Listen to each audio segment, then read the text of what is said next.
to America Topic 5. Today, we're gonna learn about our beautiful America and the beautiful places and beautiful things from the past.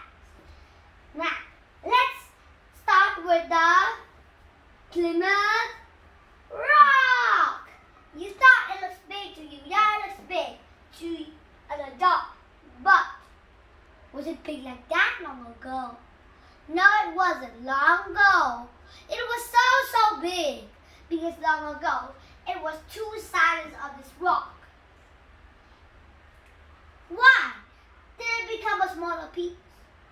Long ago, the pilgrims landed on the rock, and when they landed there,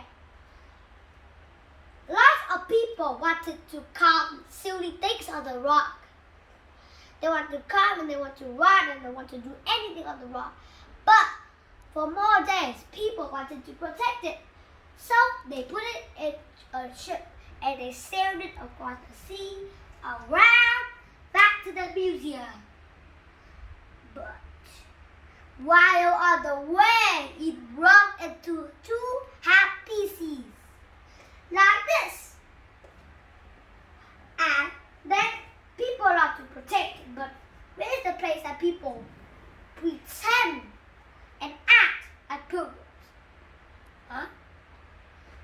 This is the Plymouth Plantation. If you come there, people will act like some pilgrims, and they will tell you all about the pilgrims long ago. And they will build houses the same, and they cover wagons the same as long ago. That they call the Plymouth Plantation. This is a place you might be scared if you want to swim there. It is Niagara Falls. It is so tall that it is a 9-story feet tall, the water. And when the water splashes to the surface, it starts to be like some smoke. But it's just water or some heat. You looked at the Statue of Liberty and you said, look at this. You said, I think it is in New York City or a city. It's on an island. And that island is named the Liberty Island. But what's come about? There's one thing that you must know. You thought that it's an island, but where is the island? It is in New York City, an island in New York City. And if we come to America, this Statue of Liberty means it's freedom to say hello to the people that have came. And it was also a birthday present from France.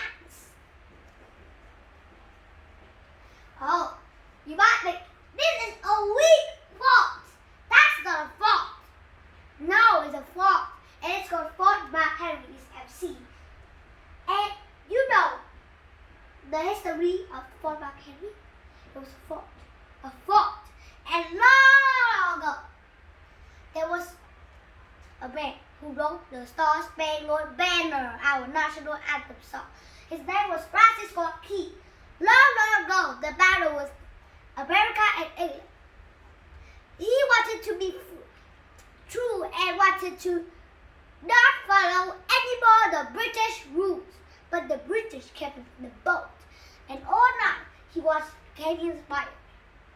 And at the next day, he took a bed. He slept and slept in his bed. And you know, when he woke up, what happened? America's flag was waving, even bullets are through. It was waving that it tells that America had won.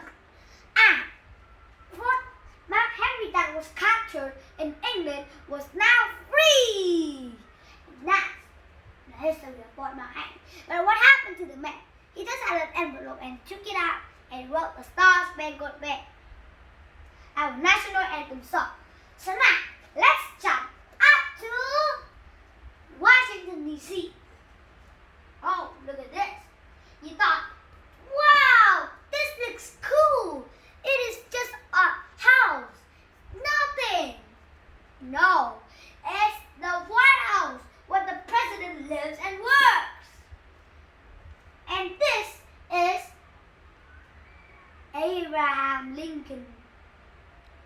Memorial. And this is George Washington Monument.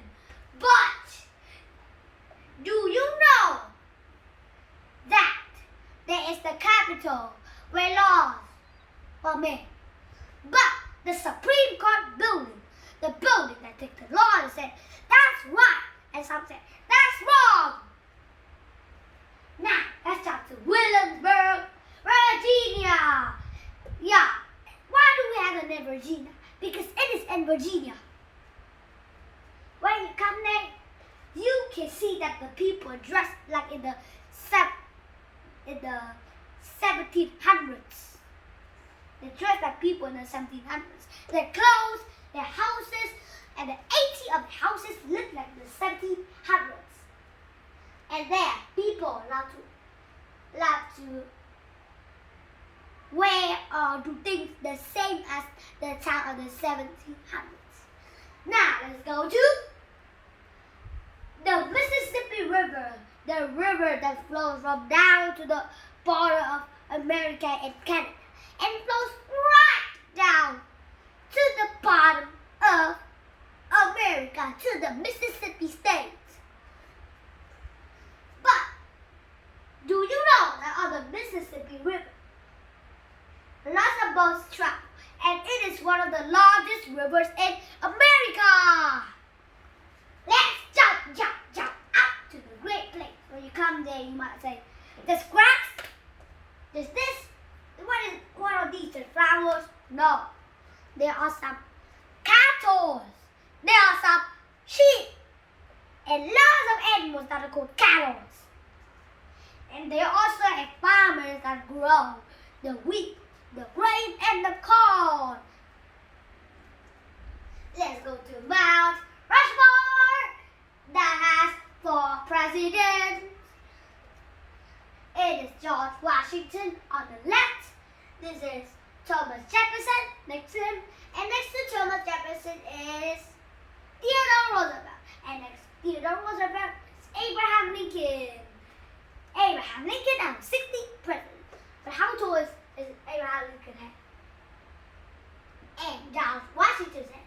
They are both 6 feet tall. That's so long with the head. Does that stick with you over your head? No. It's so wide, so big. Who made these sculptures? The history of the Mount Rushmore. There was a man who loved to do carvings of rocks. And he had some workers to help him to carve this. He used 15 years to build this. He carved it with 10 years. It was 10 years. He worked on it for 10 years. And what did he use? You thought, that's a crazy guy. He had a superpower. No, he used dynamite to carve, to make it easier. And his son used 4 more years to carve the whole 4 faces of our president's Mount Rushmore. Let's go to the Yellowstone National Park. You thought this is a volcano and the earth might erupt. No! It is a geyser! You know what is a geyser? It is a spring of water deep under the ground.